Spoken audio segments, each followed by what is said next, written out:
So today we'll be covering organic analysis. This is spec point 3.3.6.1 on the AQA A-level chemistry syllabus. And today I'm going to start off with talking about how do we identify different functional groups, followed by the different parts of mass spectrometry, specifically high resolution mass spectrometry, and then finishing off with infrared spectroscopy. So looking at how do we analyze specific spectrums, and also how do we interpret that spectrum to identify a structure of a compound. So so let's move on. Starting off with functional group identification. I do want to say that because I'm going to move through this quite swiftly because of time constraints, please feel free to screenshot any of the slides. I will ask to put this on the chat as well so that you can access it if you want to, but it'll be great if you can screenshot as well. So firstly, to start off with, when we're testing for alkenes, we're adding bromine water, that's the test. And the result that we're going to get if we do have the C double bond C functional group is a color change from orange to colorless. Now, why do we have this, you might ask? Why does it change color? We know that bromine has a color of orange, which means that when bromine reacts with let's say it reacts with ethene. Let me write this out properly. Then we know that this basically undergoes an electrophilic addition reaction, and this forms a compound called 1,2-dibromoethane. So we can write this as this, for example, right? And this compound no longer has this orange color of bromine that we associate with it. And that's why it changes color from orange to colorless. I hope that makes sense. If you do have any questions, make sure you can raise your hand as well if that helps. The next test is a test for carboxylic acids, and this test is for the COOH functional group. You've got two different compounds that you can add here. You can have sodium carbonate, or you can also have sodium hydrogen carbonate, and the result of this test is effervescence because CO2 gas is produced. Now, I've written these two types of equations that we're going to go through now, which is a balanced symbol equation and ionic equation. Now, AQA can ask you to write a balanced symbol equation for the test with ethanoic acid, for example. And I think it's worth just knowing exactly how we derive this, because that would help if they give you a very unknown carboxylic acid to derive an equation for. So let's just start simple and say this is ethanoic acid, right? So if we do have ethanoic acid and we're trying to derive a balanced symbol equation for that, we start off with the formula, which is CH3COOH.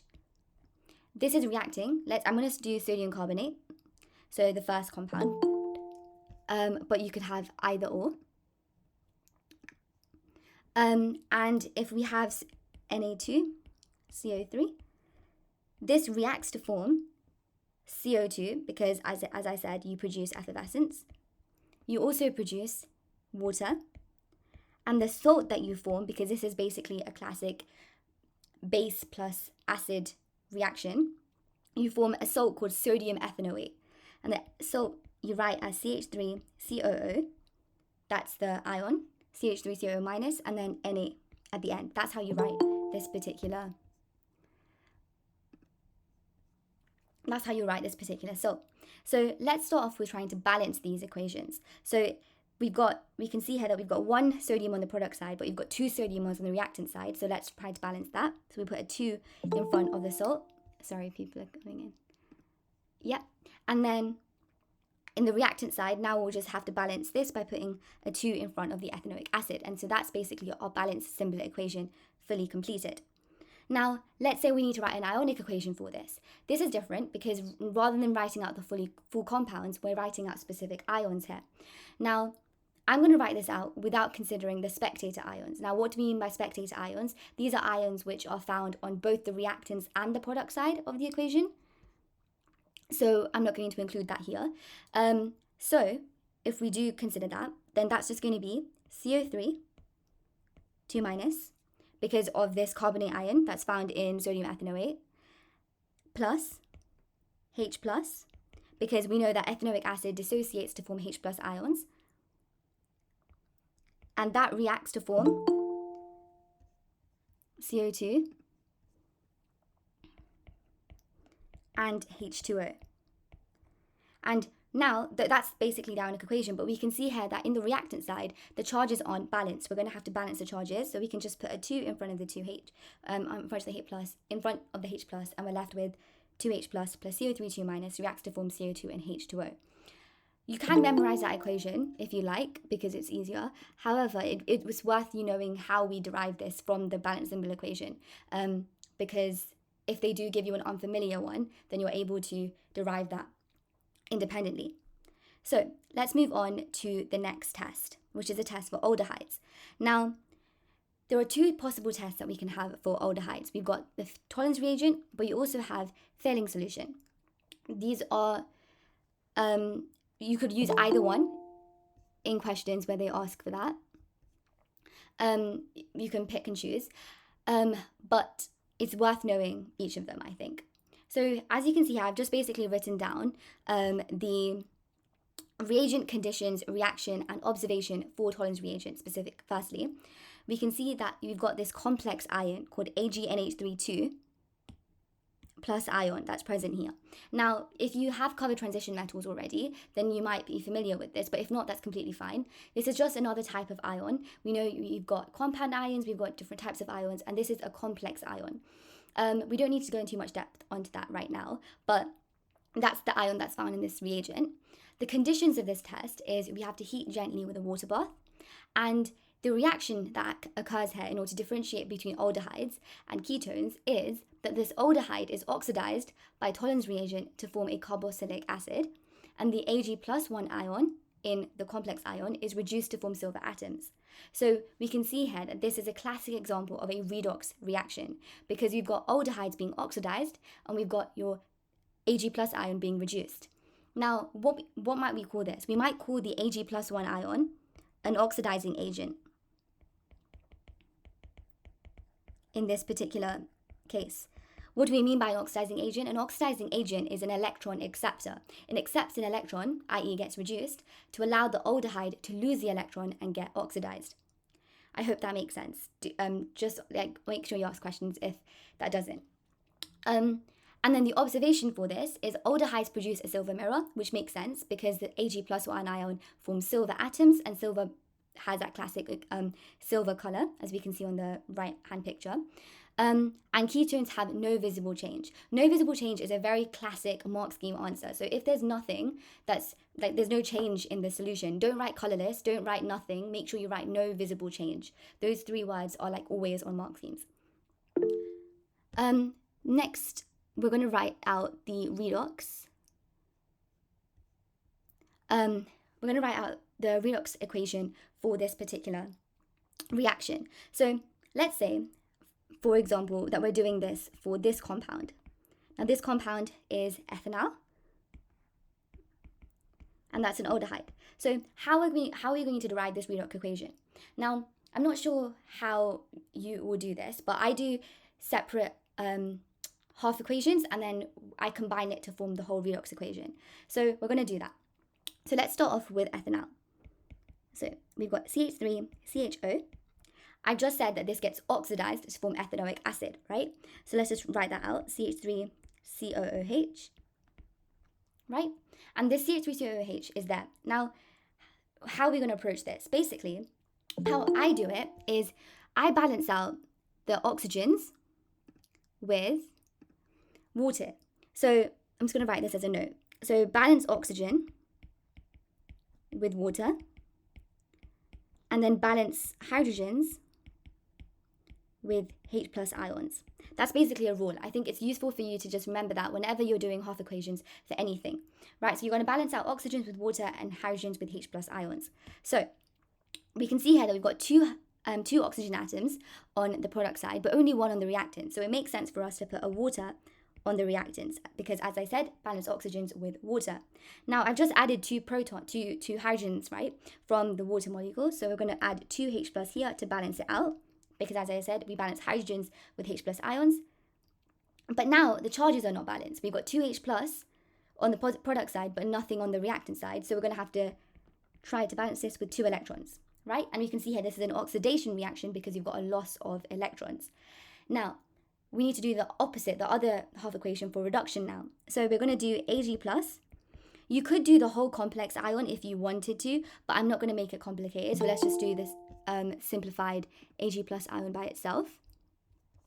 So let's say we have Ag plus ion that reacts with E minus because it's getting reduced. So it's accepting an electron, and that's forming your silver, right? So now we've got these two half equations, and these are balanced, etc. This is all great. But if we want to form a redox equation, what's specifically characteristic about that? There has to be no electrons. But we can't just put it into a redox equation now, can we? Because you can see here that the electrons aren't balanced. So what do we do? The best way we can start off with this is by multiplying by 2 for this particular equation, for the silver reduction equation on either side, because then we're going to have 2 electrons that we can cancel out. So I'm going to do that now. We're left with Ag, 2Ag plus, plus 2E minus, reacts to form 2Ag, right? And then now we're just going to cancel out the electrons. As you can see here, you can cancel out electrons if they're in the reactants and the product side. And we can see that we had to multiply by 2 because we needed to make sure that the electrons are the same so we can cancel both of them out. And then overall, now if I'm going to derive the whole equation is going to be CH3CHO plus H2O plus 2Ag plus reacts to form 2Ag plus CH3COOH plus 2H plus. I hope that makes sense and I haven't confused anyone in the process. But basically, in a exam question, if they ask you for a redox equation, the last purple equation is what you're expected to write. Some people might just memorize that, which is completely fine. But again, as I said, it's useful to know how we got there, because if they do end up throwing out like a really complex or unknown equation for you, you know exactly how we get to the final process. Just please remember this bit. Balance oxygens with water and balance hydrogens with H plus ions, because that will make it really easy moving on. So we've just covered Ton's reagent. Let's cover the next one, Thälling solution. So the reagent for Thälling solution, rather than Ag plus ions, as I mentioned before, the complex ion, we have blue copper 2 plus ions. Now the conditions are as well, heat gently. And the reaction here is aldehydes are oxidized, again by Thälling solution, into a carboxylic acid. The copper 2 plus ions are reduced to form copper 1 oxide. So we can see here there's a reduction reaction from 2 plus ions to 1 plus ions. The oxidation, very similar. You have blue copper 2 plus ions that change to form a brick red or red precipitate of copper 1 oxide. And the ketones are no visible change.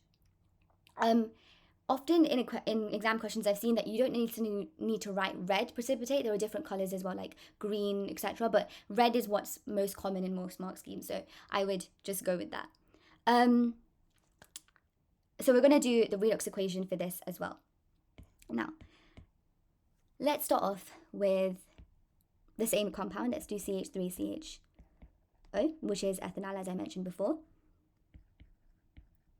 Now, ethanal, very similar to what we've just done before, gets oxidized to form ethanoic acid. As I said before, balance out oxygens with water, balance out hydrogens with H plus ions. This is 2 H plus ions, and we need to balance out the charges, so we're going to put 2 electrons on that side. Now we're going to do the reduction equation. Here we've got Cu2 plus ions, and that's being reduced to form Cu plus 1 ions. But rather than doing Cu plus, as I mentioned, it forms copper 1 oxide. So I'm going to write this out like this, right? This is because if you've got Cu plus and then O2 minus, the 2 goes here, the plus 1 goes there. So that's how I got that particular compound for anyone. So now we're going to balance out the same process that we did initially. We're going to balance out the oxygens with, balance out the oxygens with water, and then balance out the hydrogens with H plus ions. And now we can see here that there's 2 copper on the product side, but 1 copper on the reactant. So I'm going to put a 2 Cu2 plus, just to make sure that all of the elements are balanced. Now there's an imbalance in charge. There's a 4 plus charge on the reactant side, but a 2 plus charge on the product side. So I'm going to put 2 electrons on this side. And so you can see here that now this is balanced. both charge-wise and element-wise on both the reactants and product side. Luckily, here, there's no multiplication that we need to do because we've got 2 electrons on the reactant side and 2 electrons on the product side, so we can go there and cancel that out. And now, what we're left with, if we're going to do the whole redox equation now, like the overall ones, we're going to add them. That's just going to be left with CH3, CHO, 2Cu2 plus 2H2O, because we're adding the reactants, to form Cu2O plus 4H plus, I'm going to have to squish this, CH3, COOH. So that is the overall redox equation for this particular reaction as well. I hope that makes sense. So moving on, we're going to go into and look at now the test for alcohols. Now, the test for alcohols is adding potassium dichromate 6 with dilute sulfuric acid. The 6 is basically just the oxidation state of the chromate ions. I'll go into that in a bit more detail when we're looking at the ionic equation. But that's the test, that's the oxidizing agent. And the result is a color change from orange to green. A lot of this is memorization, unfortunately. I think at this point, it's just about knowing what test and what result goes for which functional group, so that if a question asks you, how would you test for ethanol, for example, or propanol, you'll know exactly what test to include. Now, let's just do exactly what we've done before, the Banach symbol equations for this, but using ethanol. So basically, for primary alcohols, these primary alcohols can get oxidized to form 2 different things. It can get oxidized to form aldehydes. It can also get oxidized to form your carboxylic acids. I'm going to do them separately here, so it makes it easier for you to look at that. We can represent oxidizing agents with this square bracket and then oxygen in the middle. And this forms CH3, CHO plus H2O. This is all balanced, I think, so this is all good. And then we're going to do CH3, CH2OH. This is a complete oxidation reaction, by the way. And this forms CH3, COOH plus H2O. So you can see here that for the first equation, we went to an aldehyde form. In the second equation, we went to ethanoic acid immediately, which is why I've got 2 oxygens, because the oxygen needs to be balanced. And so altogether here, we've got 3 on the reactants and 3 on the products. I think that we cover a bit more in depth into alcohols in the alcohol session. So I'm not going to go into why it goes into aldehyde, why it goes into ethanoic acid. This is just for the tests. But moving on, we're going to look at ionic equations now. So for an ionic equation, this one's going to be a lot, so just bear with me. So we're going to start off with the oxidation, actually. So the oxidation one, I'm going to do the complete one. So we're going to do this equation for the ionic equation. So we're going to start off with the ethanol. The ethanol, as I said, goes into ethanoic acid, right? And this ethanoic acid contains 2 oxygens, the reactants of 1 oxygen. So as I said, we're going to balance that out with water. We're going to add 2 H plus ions on this side to balance out the hydrogens. And then we're going to add 2 E minus on this side because we want to make sure the charges are the same. Very similar to what we've done before. Now we're going to do the reduction. The reduction one's interesting because, as I mentioned before, this potassium dichromate has chromate ions with an oxidation state, of +6. That's what this means. And this is an oxidizing agent, which means that, as I mentioned before, what do oxidizing agents do? They accept electrons, allowing in this case, the alcohol to get oxidized. So we're going to try to express that in a reduction equation. Now, the potassium dichromate ions, the chromate ions here, is Cr2O7 2 minus. Now, if you work out the oxidation state here, you can see that it would be +6 because oxygen has a oxidation state of -2. -2 times 7 is -14. To get to an overall charge of -2, we need to add 12. -14 plus 12 is -2. Plus 12 divided by 2 is +6. So you can see that chromate does have, the chromium element does have an oxidation state of +6 in this particular compound ion. this dichromate ion is being reduced to form Cr3+. This is something that you kind of just have to remember. In this particular equation, it always gets reduced to form Cr3+ ions. And now we're going to do exactly what we've done before and try to balance this out.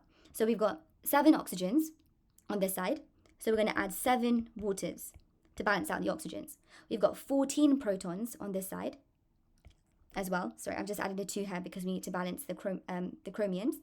We've got 14 hydrogens on the product side. So we're going to add 14 protons on the reactant side.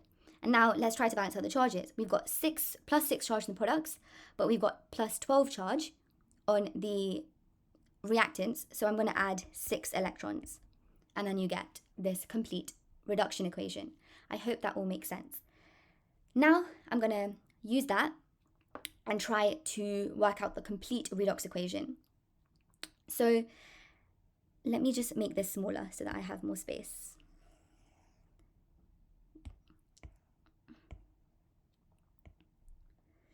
So you can see here that we've got 6 electrons on the reduction side, but only 2 electrons on the product side of the oxidation equation. We need to try to balance this out, right? So what I'm going to do is I'm going to multiply this by 3 on either side. That's going to be 3 CH3. One second. 3 CH3 CH2 OH plus 3 H2O. I'm just timesing everything by 3. And that forms 3 CH3 COOH plus 6 E minus plus 6 H plus. And now I'm going to add this equation to this equation to form the overall redox equation. And so that's just going to be, let me actually write this one out. I think that will make it easier to visualize. So I'm just going to rewrite this initial equation so you can see exactly what I'm going to be cancelling out. 2Cr3 plus 7H2O. So I'm going to be adding these 2 equations together. So what can we cancel out immediately so that we don't have so many expressions on either side? So I can immediately cancel out these 6 electrons, right? Because it's on the reactants and the product side. You can only cancel it out if it's on opposite sides of the equation. But I can also cancel out 3 waters. 3 waters, so I'm left with 4 on this side. I can cancel out 6 protons, so I'm left with 8 protons on this side. And I think that's all we can cancel out here. So let's do the whole equation now, having cancelled out a lot of terms. So the whole equation is going to be 3 CH3 CH2OH plus Cr2 O7 2 minus plus 8H plus. That reacts to form 3 CH3 COOH plus 2 Cr3 plus 4 H2O. That is the complete redox equation for this particular reaction. It was a bit of a hefty one. If you do want to take a screenshot, then please do. I hope that made sense. It's exactly the same process that we followed before. This one just had a bit more that we could cancel out, and we just had to do a bit more tinkering to make sure that we could cancel out the electrons on either side. I've had a little question at the bottom. Why is there a colour change from orange to green? That's because of this dichromate ion that's reduced to form Cr3+ ion. The colour change is caused by the change in oxidation state from +6 to +3. Now, the next test is a test for haloalkanes. The test for haloalkanes is adding nitric acid followed by silver nitrate solution. This again, please just memorize it because it's useful to know when you have questions like that. And we're going to now look into what exactly each of these ions produce. So chloride ions produce a white precipitate, bromide ions produce a cream precipitate, and iodide ions produce a yellow precipitate. I'm going to write the ionic equation for each of these in a very simplified way. So that's just going to be chloride ions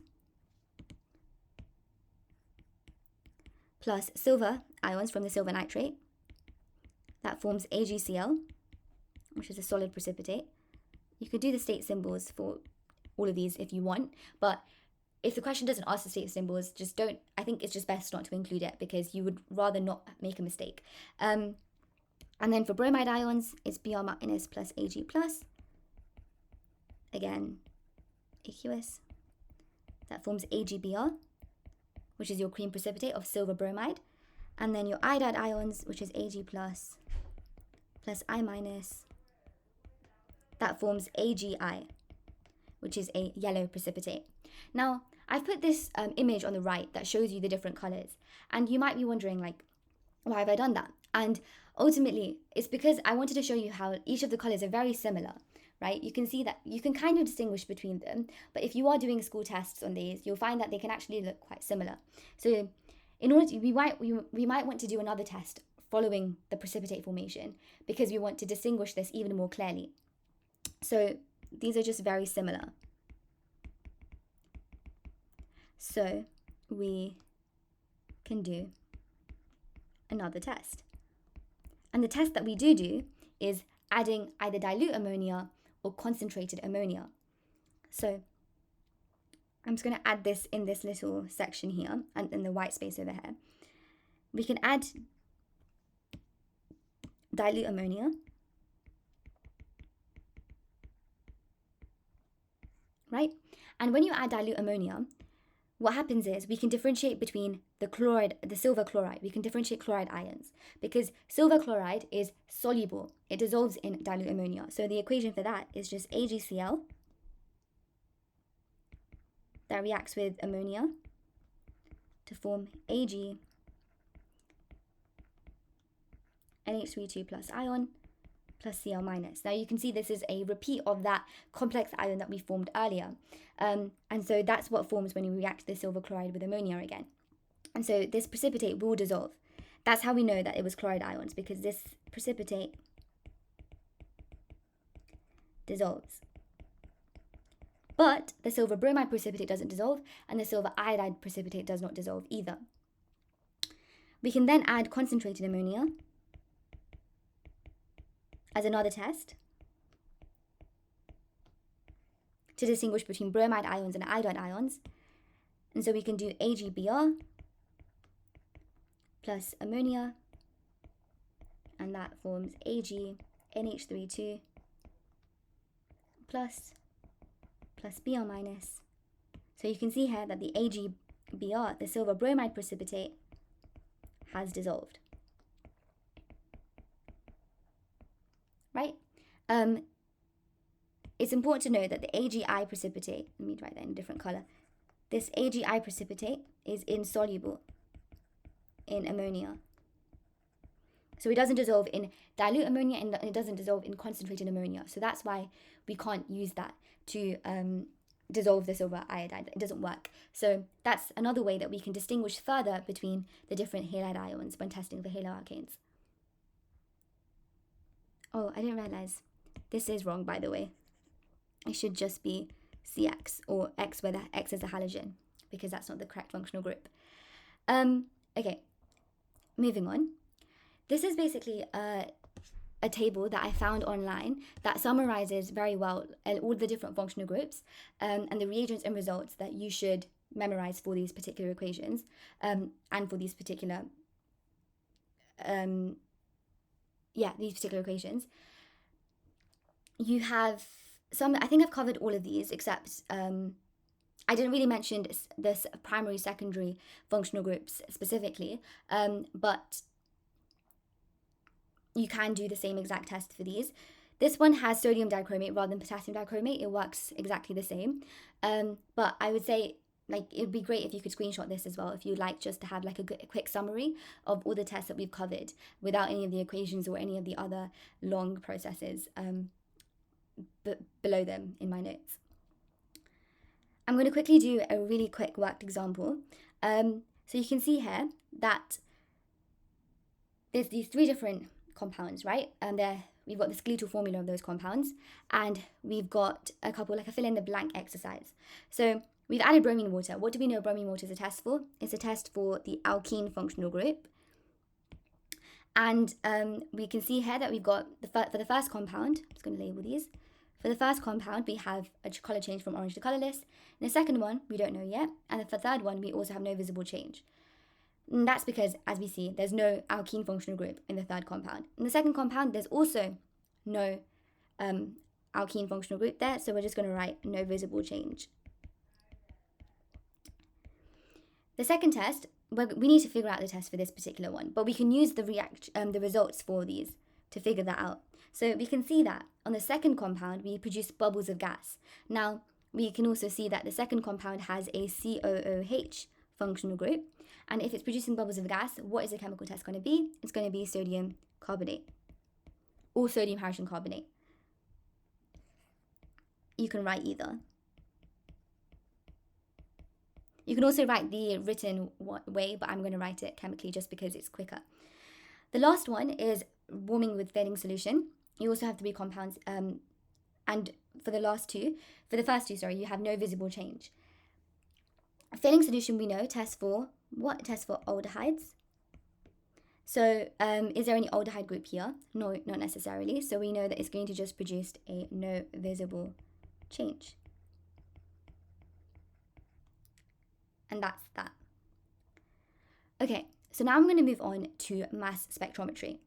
This is an overlap with atomic structure unit from physical chemistry.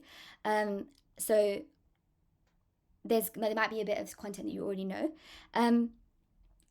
But I'm going to cover it from the ground up before we move on to precise relative molecular mass and high resolution mass spectrometry. Now, what is the purpose of mass spectrometry? Why do we do this? We do this to determine the molecular formula of a compound. Now, what is the molecular formula? The molecular formula is the actual number of atoms of each element there are in a compound.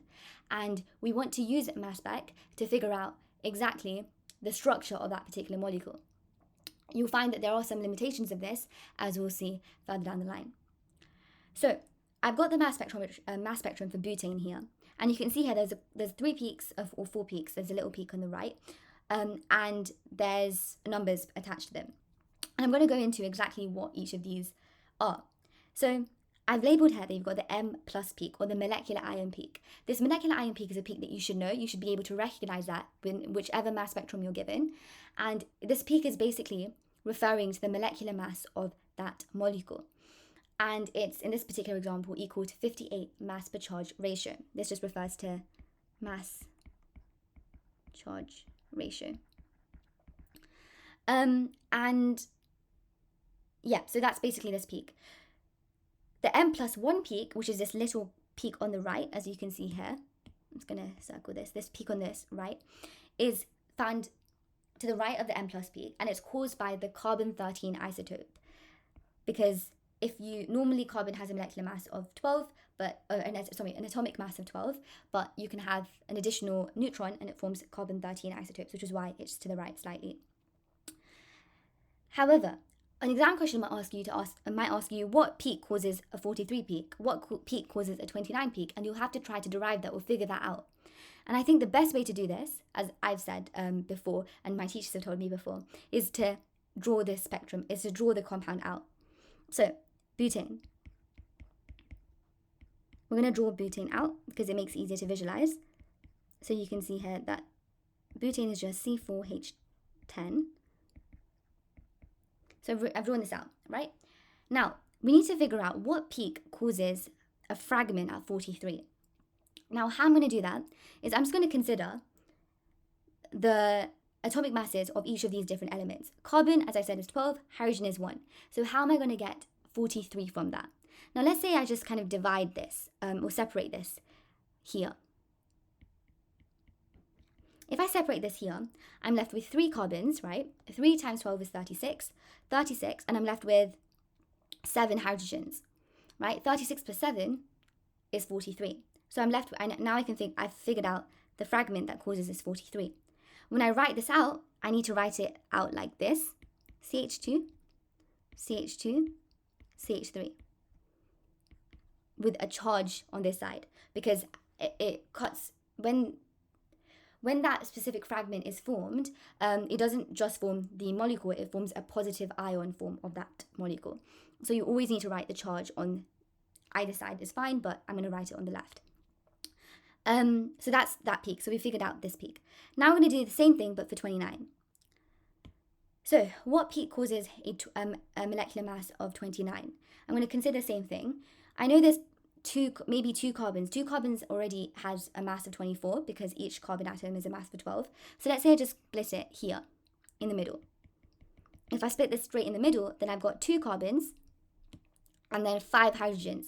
2 carbons, which is 24, 2 carbons, which was 12 times 2, which is 24, plus 5 is 29. So that's giving me the fragment for this, which is just going to be CH2, CH3.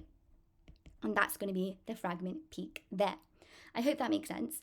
But I think overall, like in any type of mass spectrum they give you, just please like draw it out, because that helps you visualize it and also allows you to start estimating and seeing where you can cut the spectrum, or cut the molecule, I should say.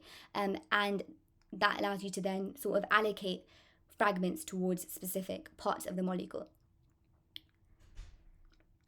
And just as a side note, because you've got fragments, you can already know that this is being produced by an electron impact ionization. That's another kind of follow-up question they might ask, being like, what might have caused this particular spectrum? Because you don't just have one peak, which you get with electrospray ionization, you instead get this is an example of electron impact, because that's the only ionization that produces fragments that we know of. The next bit that we're looking at now is high-resolution mass spectrometry. Now, this one is particularly used to work out the precise atomic and molecular masses. And why do we do that? Why do we need to work out the precise ones? That's because we sometimes have to identify compounds that seem to have the same MR when it's rounded to the nearest whole number. Because we can see here that, yes, butane has a molecular mass of 58, but butane is not the only molecule that has a mass of 58. There's lots of different compounds that have a mass of 58. And so we need to figure out, if we want to figure out exactly which one's butane and which one's not butane, then we have to use high-resolution mass spectrometry. Now, a quick example. A compound is found to have an accurate relative formula mass of 44.0302. It is thought to be either propane or ethanol. Work out which one it is. Now, why do we have to do this specifically? Why can't we distinguish between protein and ethanol? Because if I just write out the molecular formula for each, for propane, what is propane? That's C3H8. And you find that ethanol is CH3CHO. And if I work out the molecular mass, the relative molecular mass for the whole number, they both have a relative molecular mass of 44. Which means that if there is a compound with 44 as a molecular ion peak, I'm not really able to differentiate between the two. And that's why I have to use these precise relative atomic masses as I've got on the right.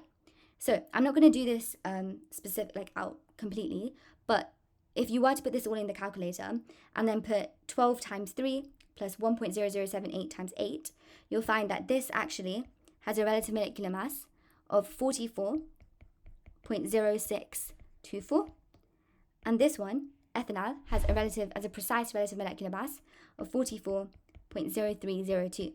So you can see that easily this must be ethanol because it has a different precise relative molecular mass to propane. Moving on to infrared spectroscopy.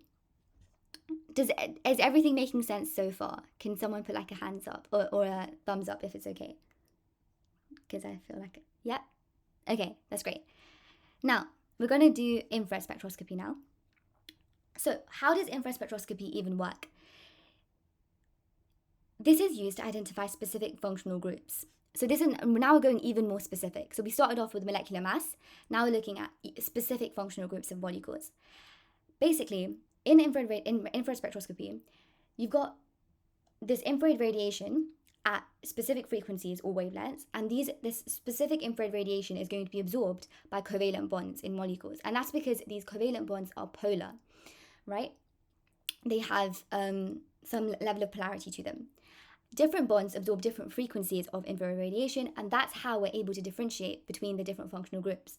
For example, like an OH bond doesn't absorb the same level of infrared radiation as a C double bond C bond, for example. And so does like an NH bond. They absorb different frequencies of this radiation, and that's how we're able to differentiate between them. When I say like absorption of infrared radiation and this differentiates between them, it does seem a bit abstract, but what I'm saying here is that these bonds, these polar bonds, are essentially going to be stretching or bending. That's what I mean. They're vibrating in a stretching or bending motion. The level of this stretching and this level of bending is determined by the strength of the bond, the length of the bond, and the mass of the atoms which are involved in the bond. These are just basically three different things you should be keeping in mind when talking about, like, why might an OH bond absorb more infrared radiation, for example, than a C double bond C bond. It's because of the strength of the bond and the mass of the atoms involved within that particular bond. Whenever you're given an infrared spectrum, it's really important that you're able to identify characteristic peaks, because that makes it so much easier, right? For you to identify what compound that particular spectrum might be referring to. So I've just got some things that you might want to keep in mind whenever you're doing questions on this. If you have a broad peak, it's often an OH alcohol peak, as you can see here. An OH, this bit. If there's a very broad peak, then it's often an OH acidic peak, as you can see here. This is a very broad peak. And if it's a very strong, sharp peak like this, then it's a C double bond O bond. It's a carbonyl group. These are just peaks that you should be mindful of and being able to recognize quite easily. Because that way, it allows you to be able to identify the molecules quite easily, rather than looking at this table, which might be a bit confusing at the start. But if you go into your data sheet in the AQA data booklet, you'll find that there's this table that gives you the wave numbers. But rather than looking at just the wave numbers, you can look at these specific shapes of the peaks and be able to figure them out as well.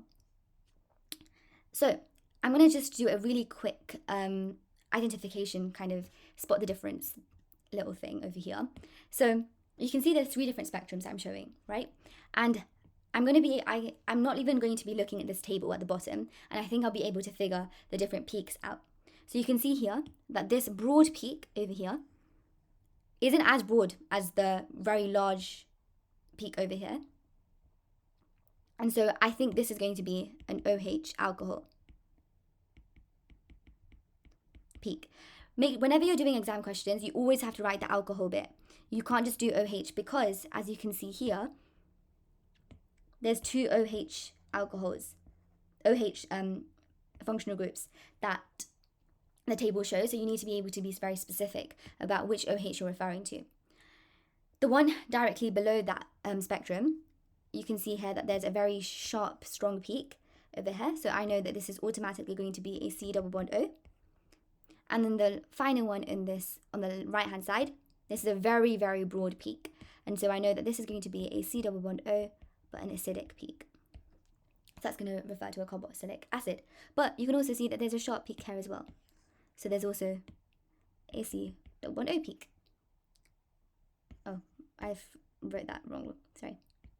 Okay, that's also going to be a C double bond O peak, because there's a very strong sharp peak in that direction. Now, following on from that, we're going to look at the fingerprint region. The fingerprint region is a specific, unique region of the spectrum. It's the region from 1,500 all the way down to 400 centimeters per centimeters. And this bit of the spectrum we don't normally look at. Whenever you're looking at infraspectrums, you often just you ignore this side. And as I said, you look at these kind of sharp peaks here, you look at any peaks here, you never look at that particular side. But for certain molecules, you might want to talk about the fact that there is this fingerprint region that's available, and we can use that to distinguish between compounds even further. And I've put two compounds you might want to use it for. So for example, in this case, you've got propan-2-ol and you've got propan-1-ol. Both propan-2-ol and propan-1-ol both have the OH functional group, for OH alcohol functional group, right? And they both have the same number of carbon atoms, the same number of hydrogen atoms, all of that's the same. They're just functional group isomers of each other. They're just position isomers of each other, because the functional group is in a different carbon atom. So how am I going to differentiate between them? Because the infrared spectrum, as you can see over here, from all the wave numbers above 1,500, they're exactly the same. Slight differences, but they're ultimately the same. And so it's very difficult to differentiate between them. So what you have to say is that you consider the fingerprint region, because the fingerprint region is different for each of these compounds. So in exam questions, what they like you to say is, compare with known spectrum for 1 mark, and then look for an exact match.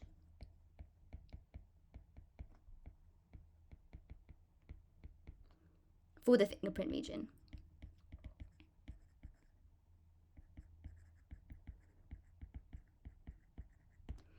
And then by doing so, you're able to differentiate between two molecules which otherwise would have exactly the same mass spectrum and exactly the same peaks, such as like OH peaks and other functional group peaks, essentially.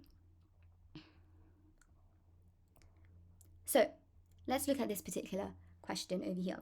So it says, explain how infrared spectroscopy can be used to show that an aldehyde is definitely pentanal. I've just written this before, but as you can see here, compare the spectrum of the aldehyde with a known spectrum of pentanal and look for an exact match. The underlined bits are basically marks from terminology. If you write just compare with known spectrum, look for an exact match, you will get the marks. So that's just something to keep in mind. I've got 2 MCQs, 2 multiple choice questions that hopefully we're able to now be able to deduce without looking at the table A, because as we figured out, we can easily work out characteristic peaks. So for this particular first question, we've got this broad peak over here. Which compound could produce the spectrum? We've got but1e, but2n1ol, butanoic acid, and butan2ol. So before we even look at the options, I'm going to start off by considering what peak that looks like. That looks like an OH alcohol peak. And by figuring that out, I can easily start eliminating stuff. I can already eliminate but1e, I can eliminate butanoic acid, and I can also, that's the 2 I can eliminate for definite. But now I'm left with these 2 peaks, and these 2 options. Option B, butan1ol, and option D, which is butan2ol. Now, in order to figure this out, I need to actually look at the spectrum now, because this one has an alkene peak, but I'm not necessarily sure what alkene peak immediately looks like. There's no characteristic form that looks like, and butan2ol. So if I go back to this peak here, you can see here that the C11C has a wavelength number of 1620 to 1680. And if I go back to the spectrum and see if there's, and observe the spectrum, I can see that there's actually a little peak in that direction. You can see there's a peak between the 1600 region over here, which means that it can't be option D. And so it has to be option B. And so that's going to be the answer for this particular spectrum. And that's because, and how I figured that out is because I also looked at the table A and I figured out that actually there's a peak in that C11C region as well. The next one, it says the skeletal formulas of 2 compounds are shown. Which method would distinguish between samples of these compounds? Now, immediately I can see that both of these are referring to what is referring to an aldehyde, right? And we know there are 2 different tests for an aldehyde, like Toll's reagent and Fehling solution, which are the classic ones. So immediately, I can rule out option D. I can rule out option D. Why? Because both of them are aldehydes. Doing Toll's reagent will not allow me to differentiate between the 2 because they'll both give me a positive silver mirror result. How about option C? Warming with acidified potassium dichromate solution. Both of them will actually give me a positive result for this as well, because both of them can get oxidized to form carboxylic acids. And so both of them you can't differentiate between the 2. Now let me think of A and B. Now A and B look kind of similar. Like, okay, you can use fingerprint regions or you can look at molecular masses from a high resolution mass spectrometry. So for this particular one, let's see whether B would work. If something has different molecular masses, then they must have different molecular formulas, right? They can't have the same molecular formula, because if they have the same molecular formula, then their precise relative molecular mass is going to be identical. But if I work out the molecular formula for each of these compounds, so you can see when interpreting skeletal formulas, make sure you're counting the hydrogens and the carbons. So here we've got 1, 2, 3, 4 carbons, so C4.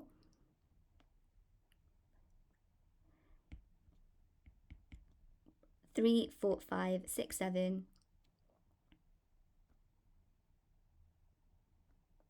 7 hydrogens, 8 hydrogens actually, and then we've got 1 oxygen. And then for this one, we also have 1, 2, 3, 4,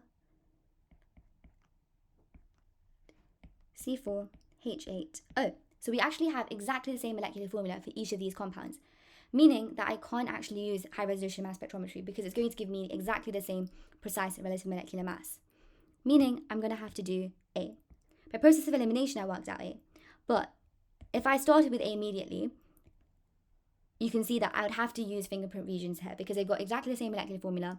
You can't do different tests because they'll produce the exact same result, and the precise relative molecular mass is going to be exactly the same. So I have to look at the fingerprint region, compare them with a known spectrum, and look for an exact match. Now, the last kind of niche bit the spec wants us to look at is what is the kind of greenhouse gas effect link between infrared spectroscopy and kind of global warming. It's a bit niche, but it's worth just keeping in mind why they're talking about this. Basically, what they're saying here is that the way in which specific covalent bonds absorb infrared radiation, as I mentioned before, that kind of vibrating, stretching motion, is very similar to how the greenhouse gas effect works. Because I've written 4 bullet points here, but basically, the UV radiation that passes from the sun to the earth, that kind of short wavelength radiation, is then radiated back out as infrared radiation. And you've got those polar covalent bonds in CO2. I put CO2 in an example, but you can have other bonds as well, like CH3, CH4, and methane, as well as H2O, because these are all greenhouse gases. And so those polar bonds, the CH bonds, the C double bond O bonds, they can basically absorb infrared radiation, so the infrared radiation doesn't escape from the atmosphere. This energy is then transferred to other molecules in the atmosphere by collisions, so the atmosphere is warmed. And so that's how it kind of links to the greenhouse gas effect, because it's those polar covalent bonds that absorb different frequencies of infrared radiation, trapping that heat when they collide with molecules, and that overall makes the temperature of the atmosphere slightly warmer.